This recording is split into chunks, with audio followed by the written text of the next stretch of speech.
Assalamualaikum dan selamat datang ke channel Spocek lah. Okay, hari ni dah lama saya tak review pasal perfume kan. Kali ni perfume pilihan saya ialah KLE Freedom Musk Bouquet. Kecil je, 10 ml. Ni kotak dia. Kecil je. Kenapa saya beli yang kecil-kecil ni? Sajalah nak test bau dia kan. Kadang saya gatal nak bau, saya belilah. Yang ni pula ialah KLE matcha ni, Freedom Musk matcha. Tapi saya tak review hari ni. Nanti saya review, mungkin lepas saya buat rakaman ni baru saya review lah.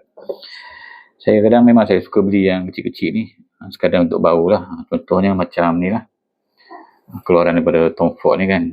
Tom Ford ada banyak, ada 6, Black Orchid lah, Ombre Leather lah, ni baloi juga ni. Discovery set daripada Tom Ford. Perfume kat belakang ni sekadar hiasan sajalah. Saya tak review lah. Okay, kenapa saya beli ni?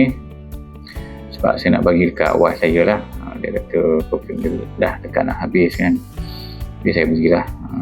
Dia suka bunga-bunga. Kalau boleh saya nak beli yang lain sikit lah kan. Tapi dah dia suka bunga, terpaksa lah saya beli juga yang ni lah. Okay, macam mana bau dia kan. Saya dah try dah bau dia. Oh, jatuh pula. Okay. Tengok. Tapi dia punya ni tak overpower lah. Nampak cair kan. Sebelum saya beli pun saya dah baca dah review pasal ni lah. Ada yang kata bau nenek-nenek lah kan. Tapi dah wife saya suka bunga, saya belilah.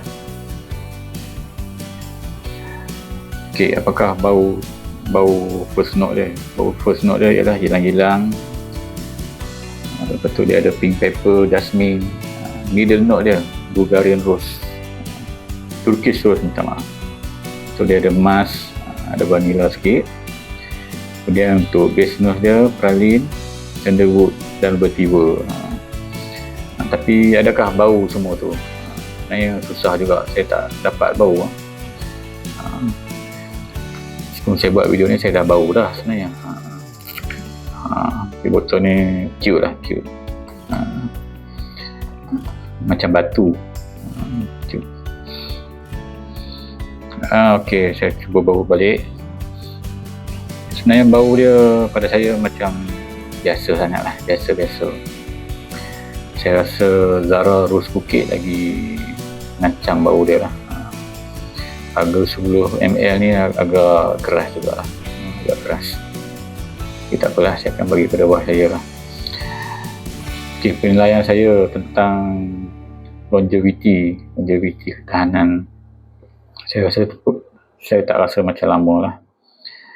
Dia punya projection bau pun tak begitu jauh, jadi selamat lah.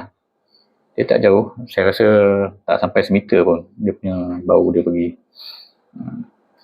Tapi adakah ianya berbaloi untuk dibeli? Saya rasa tak lah, minta maaf lah. Saya rasa tak.